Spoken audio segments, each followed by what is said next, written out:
Então, como é que a gente faz para colocar limites, Yara? Primeiro, que o limite ele precisa ser, pense comigo, raciocina, reflete, anota, ele tem que ser cotidiano, diariamente, desde a criança pequenininha. Eu preciso ensinar a ela, falando, conversando e até demonstrando muitas vezes, que o que pode e o que não pode e quais as consequências que isso ocasiona. Então, um exemplo fácil, né? Às vezes os pais se arrumam no final de semana com uma criança de 4, 5 anos, 6 anos e vai para o shopping center. Chega lá, a criança começa a fazer piti, começa a pedir o que pode, o que não pode, e quer o presente, cai no chão e reclama, e a família fica ali desestruturada, ou perde a paciência, ou põe a criança dentro do carro e vai embora. Lidar com a frustração depende da imposição e da colocação que a família começa a exercer, a colocar em relação a pontuações do que eu posso e do que eu não posso fazer. Então, como é que um adolescente vai ter resistência à frustração? Quando essa família, ao longo da sua formação, puder ir colocando isso aos poucos. Por que eu sei que eu não posso chegar lá hoje e comprar uma Ferrari? Porque eu não tenho dinheiro para isso e eu não quero, não tenho condições de arcar com esse valor no momento. Então eu me frustro, mesmo que eu tenha o desejo de ter uma Ferrari, eu me frustro, porém dentro de um limite, porque eu não posso, eu não vou dar conta e não vou ficar infeliz e insatisfeita por isso. Pelo contrário, eu vou ficar muito bem, porque eu sei que o meu desejo naquele momento eu não posso corresponder, porque satisfazer esse desejo daria um problema muito maior, que de repente iria acabar com toda a alegria momentânea de prazer que eu tive no momento que eu adquiri aquela Ferrari, por exemplo.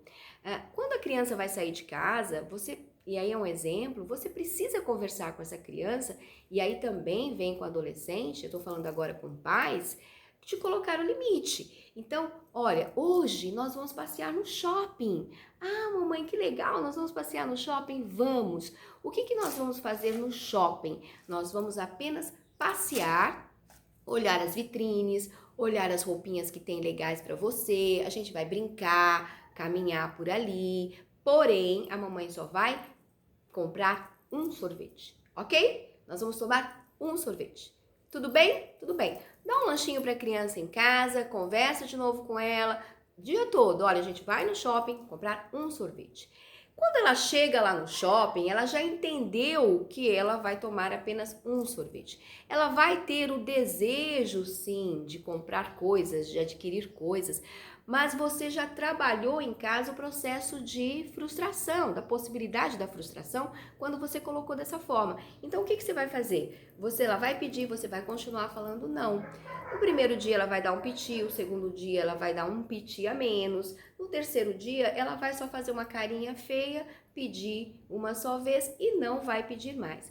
Mas o que eu vejo os pais, eles não lembram disso. E aí não lidam com esse processo, porque é um processo de educar o nosso emocional. Por isso que tem aprendizagem e saúde mental tem tudo a ver. Porque se a criança não tem ali um ensino constante sobre limite que venha da família, ela não alimenta, ela não educa também o seu processo emocional de prazer, de desprazer, ela não vai, o que a psicologia chama de ter aí um desenvolvimento do id, do ego, do superego, para que forme então uma saúde psíquica adequada. Quer dizer, nem tudo que me dá prazer eu posso, e nem tudo que eu posso eu devo ter. Né? Então, é esse equilíbrio, e de repente eu não posso agora, mas eu posso em outro momento. Então, eu vou ter esse equilíbrio, essa formação do aparelho aí psíquico, do id, ego, superego, começando na infância.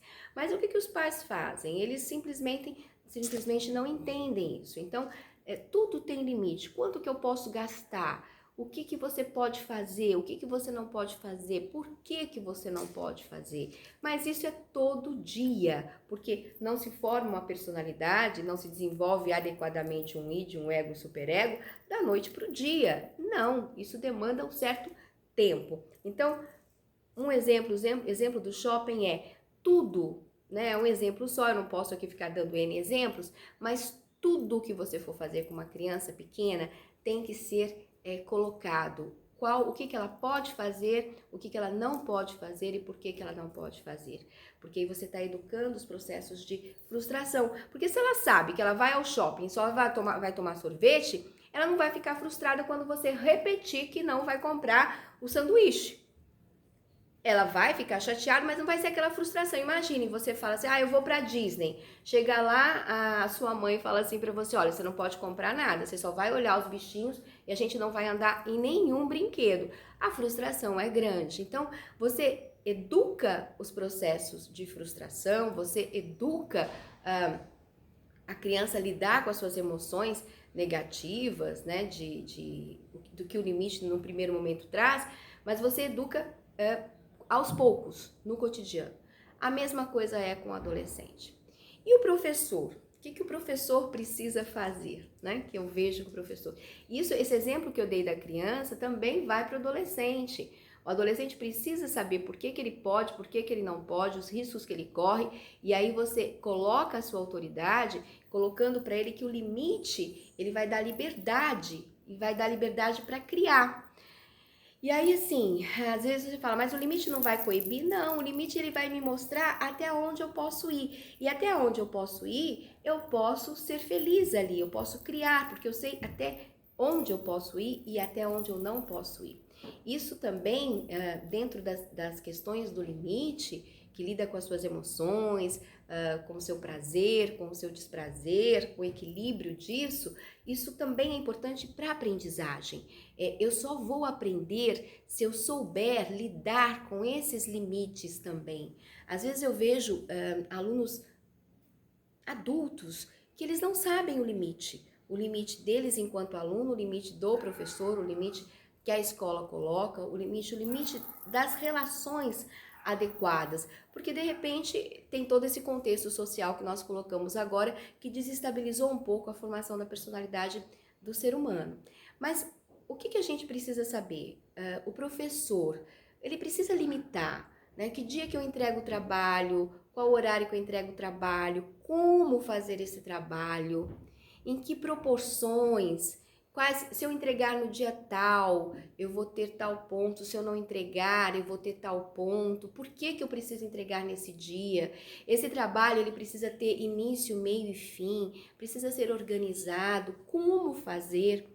Qual a bibliografia que essa criança, esse adolescente vai buscar? Qual é o limite da minha aprendizagem? Por que eu tenho que fazer esse exercício? Por que eu tenho que fazer aquele trabalho? Por exemplo, uma coisa que eu tenho visto hoje nas escolas. Hoje é importante o desenvolvimento de grupo, a resolução de conflitos, você entender como é que se procede um trabalho em equipe, a necessidade de dividir saberes, ver como é que o outro confrontar saberes e dividir saberes. Essa é a intenção do trabalho de grupo nas escolas e nas instituições de ensino superior. Mas o que eu vejo muitas vezes é que os professores, o sistema de ensino, não coloca para o aluno qual é o objetivo do trabalho em grupo e o pior é que não coloca para a família também. Então eu vejo muitas famílias falando assim, eu não quero que meu filho faça trabalho em grupo porque é só bagunça, eles não sabem trabalhar. Claro que eles não sabem trabalhar, porque justamente eles precisam fazer trabalho em grupo para aprender a trabalhar. Só que os professores não fazem trabalho em grupo em sala de aula, também não ensinam para criança e para adolescente como trabalhar em grupo. E aí quando eles se reúnem, eles não sabem o que fazer. Então tem aquela coisa do pedacinho, cada um faz um pedacinho e depois junta tudo, que é totalmente diferente de um trabalho em grupo. E se essa criança, esse adolescente que trabalha assim em grupo, às vezes com a permissão do pai e a falha dos professores em não orientar, vai criar ali um adulto que não sabe trabalhar em grupo, que é extremamente individualista e que vai ter um problema muito grande quando for trabalhar na nossa sociedade. Então, limite é importante? É. As famílias precisam colocar os limites nas crianças. Yara, como colocar o limite? Conversando com as crianças antes de sair de casa, conversando com as crianças antes de acontecer um acidente em casa, conversando com as crianças em cima do que você tem como padrão de comportamento, quais as consequências que ela vai ter, o porquê que ela não pode fazer. todos os dias. Com o adolescente, colocar os limites, conversar sobre eles e negociar. O adolescente a gente não impõe, a gente negocia e negocia com educação. Isso eu tô falando com o pai e com o professor. Com o adolescente, não adianta você ir rígido demais, carrancudo demais. Não, vem cá, vamos conversar? Olha, para você é bom assim, para mim é bom assim, mas é necessário dessa forma. Vamos negociar assim. Se houver negociação, ótimo, se não há uma imposição. O que você prefere? Vamos participar do processo de negociação? A gente está conversando aqui. Então, ele precisa entender que você está negociando e não impondo. Isso já traz o adolescente para que você possa ter resultados maiores. Dentro da escola, o professor precisa também trabalhar com processos de negociação e ensinar as crianças e os adolescentes a trabalharem em grupo.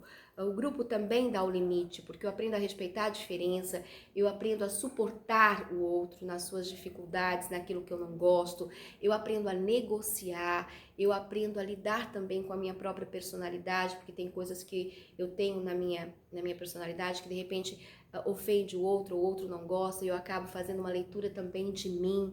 Então, limites é possível, mas o limite a gente não impõe. Limite a gente conversa, a gente explica, a gente negocia e a gente supervisiona o limite, tá bom? Pensa nisso.